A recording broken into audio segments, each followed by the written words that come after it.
Amy Tintera's Listen for the Lie is a sharp, fast-paced psychological thriller that blends murder mystery with biting humor and a podcast-style narrative. It's a story about memory, guilt, and the slippery nature of truth, told through the eyes of a protagonist who may or may not be a killer. The novel centers on Lucy Chase, a woman whose life has been defined by a single night she cannot remember. Years earlier, in her hometown of Plumpton, Texas, Lucy's best friend Savvy was brutally murdered. Lucy was found wandering the streets, covered in blood, with no memory of what happened. Though she was never convicted, suspicion has followed her ever since. The town believes she killed Savvy, and Lucy herself cannot be sure.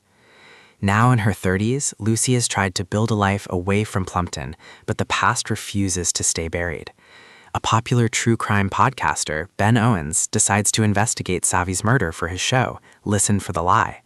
His arrival in Plumpton reignites the town's obsession with the case, forcing Lucy to return and confront the truth she has long avoided. The narrative alternates between Lucy's sardonic, self-aware perspective and transcripts from Ben's podcast. This dual structure adds tension and immediacy, pulling readers into both Lucy's unreliable memories and the town's collective judgment. The podcast format also mirrors the way true crime stories captivate audiences, raising questions about exploitation, justice, and the blurred line between entertainment and tragedy. Lucy is a compelling protagonist, funny, flawed, and deeply human. Her voice is laced with sarcasm and dark humor, making her both relatable and unpredictable. She drinks too much, avoids responsibility, and resents the town's constant suspicion. Yet beneath her bravado lies vulnerability, the fear that she really did kill her best friend, and the desperate need to know the truth. As Ben's investigation unfolds, secrets begin to surface. Savvy's life was not as perfect as it seemed, and the town's image of her hides darker realities. Lucy's family, neighbors, and old acquaintances all have motives and secrets of their own. The deeper Ben digs, the more the case unravels, revealing layers of betrayal, jealousy, and hidden violence. Thematically, Listen for the Lie explores memory and identity. Lucy's amnesia forces her to question not just what happened, but who she is. Is she a victim of trauma or a murderer in denial? The novel also examines small-town dynamics, where gossip and suspicion can shape reputations more powerfully than facts. The podcast element highlights society's obsession with true crime, raising uncomfortable questions about how we consume stories of violence and tragedy.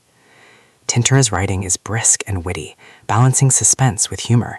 The short chapters and alternating formats keep the pace tight, while Lucy's voice injects levity into even the darkest moments.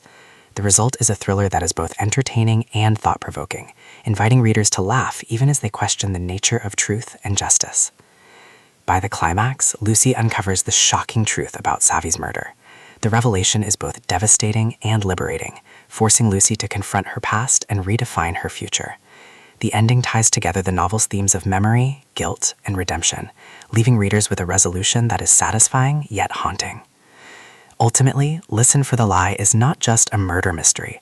It's a character study of a woman caught between suspicion and self-discovery. With its blend of humor, suspense, and podcast-style storytelling, it stands out as a fresh, modern thriller that keeps readers hooked until the final twist.